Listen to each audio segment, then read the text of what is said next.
welcome to another Ultimate Fighter episode review. I have my cat with me. Hi. So yeah, this is for season 29, episode 9, titled Clocked, and we're going to find out pretty soon why it was called that. And the main fight of this episode was Luidvik Sholinian from Team Ortega versus Ricky Turcios from Team Volkanovski. So as always, I'm going to try and go through what I remember. I didn't take notes for this one, but I've got like enough in my head to try and make a clear picture out of it, and I just finished watching the episode, so yeah.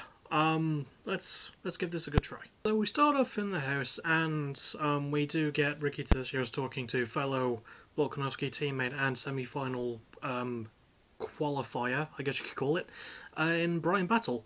And they're just having a talk about their friendship and stuff, and Brian says that he calls Ricky a cult leader because of Ricky's charisma, and it's hard to disagree because Ricky is a very charismatic and just very naturally likable sort of dude.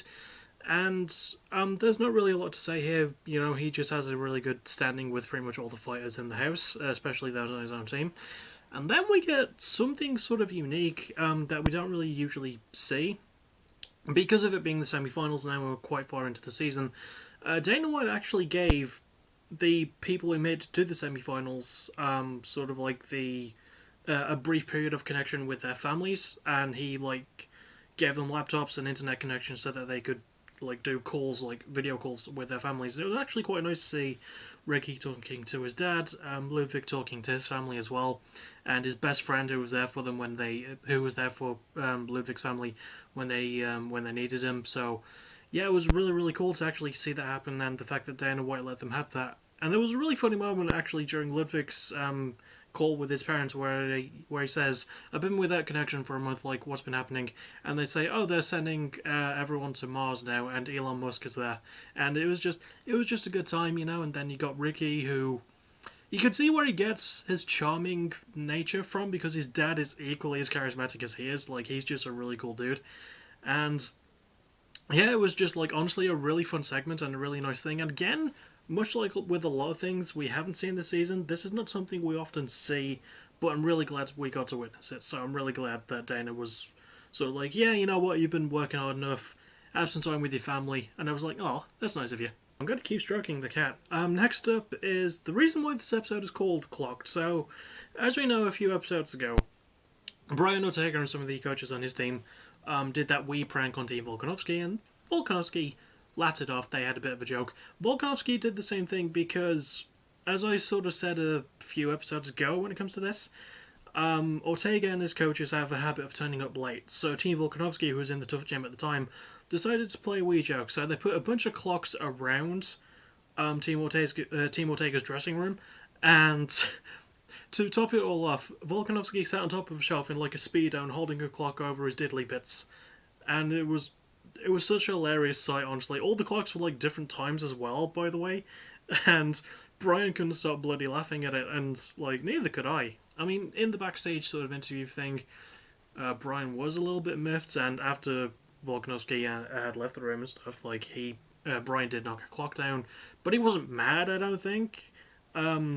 So it was nice to sort of see that still going on, and I was laughing my ass off at it. I thought it was definitely a really good prank. So yeah, it was really good to have something like that in this episode. Once again, something you don't see, and a surprisingly original prank as well. I don't think anything has quite been done on that level, so kudos to Volkanovski for coming up with that. Not much to say about the training sessions besides that. Look at my cat, isn't he adorable?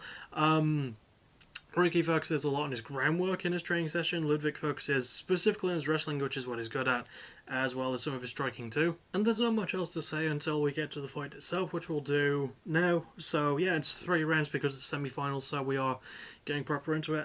Start with round 1. Oh, he's so cute. And in round 1, the first round of the fight, as we know, Ricky and Luidvik actually start trading a lot, and Luidvik does not immediately go to his grappling, which is what helped him win the fight to get here in the first place. He actually stands with Ricky and lands a good couple of shots. He does crack him with a right fairly early on, but Ricky manages to rally and goes for some really good strikes, really good combos, setting up the jab, which he says is the most important strike in boxing, and hard to disagree, the jab can be used to set up a lot of things if done well, and Ricky does that really well. Sets up with really good hooks, really good kicks to the leg, he opens up with a lot of those. and just starts swarming on Luidvik. Luidvik does sort of try and get back, and there is a moment where where he's against the cage and he sort of tries to take Ricky down, but Ricky's defense is really good, and he just manages to back away, and eventually Ricky manages to back away, I should point out, and he starts landing a lot more strikes. He sort of ends the round with a vicious wheel kick. Doesn't knock Luidvik out, but Luidvik is visibly damaged. I mean, he has a cut like around this part of the hairline as well, which is only bleeding a little bit. And it did seem pointless to bring in a doctor because it was a cut, but it was only bleeding to a couple of inches above the eyebrow. It wasn't any danger. So yeah, but still, round one, fairly competitive despite the fact that Ricky clearly won it, but it was definitely a really good round for him. And we're going to move on to round two, but round one, Ricky, he managed to get the swarm in, landed a lot of shots, set it really well with the jab, really good takedown defense, so going to move on to round two. We then move on to round two. I'm sorry, he's so adorable. We then move on to round two, and this is when actually Luidvik starts doing the thing that got him to this point in the semi-finals in the first place. It is some fair back and forth stand-up at first, but he immediately goes for a takedown, manages to sink it in really well. And it is mostly a pretty good stand-up, mostly a ground game in round two. Luidvik gets the early takedown, takes Ricky down, which is the point of the takedown, and holds him down quite well. Ricky is opening up with some really good strikes, really good elbows, especially really sharp-looking ones, some really good hands too.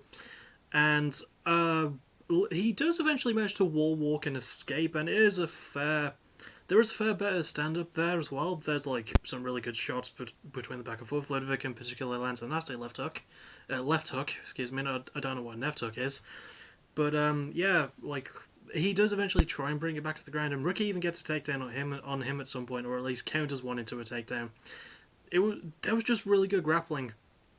Really good back and forth on the ground. Luidvik controlling most of it, and that's why I give Luidvik round two. So it is one apiece, but even standing up, he was still doing quite well, but he knew he had to keep this on the ground, and he did, which was very, very smart. And he had control, landed some really good strikes. Ricky landed some good ones too. Even, he got some decent work in on the ground. He even got a takedown at least. So, but round two, definitely more in favour of Luidvik. And finally, we get to round three, and as we sort of know by this point, both men are fairly knackered. Both men know that they've got one round apiece, and they decide, fuck it, let's throw caution to the wind and have an amazing cap off to what's already been a great fight. And oh my god, I won't be able to pin down exactly everything that happened in round three, but there was so many strikes thrown back and forth. There's a particularly nice early exchange as well, where Luidvik goes for a takedown, Ricky does a weird roll out of it and manages to escape it. It's really, really good. There's some moments where Luidvik is against the cage and sort of telling Ricky to keep coming to hit him. Sorry, that was just a mothball. But goddamn, even though Ricky was storming on him, landing really good strikes like he had been throughout the entire fight, Luidvik lands really great counters. He lands the best shot of this fight, I would argue, with a massive right hand. But Ricky, he eats it, and Luidvik still lands some really good shots, starts following up with a 1-2, with a really good jab, starts landing a good few more kicks.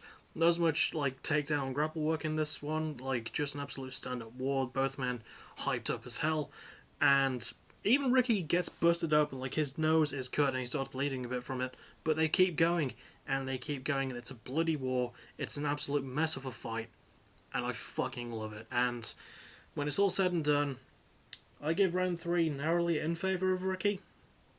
And he does win the fight, so he advances to the finals. And honestly, what a goddamn fight this was. Easily the best fight of the season so far, and that's including the one that Ricky had with Dan Argueta just a couple of weeks ago. It is mental to think, and I'm just going to say it.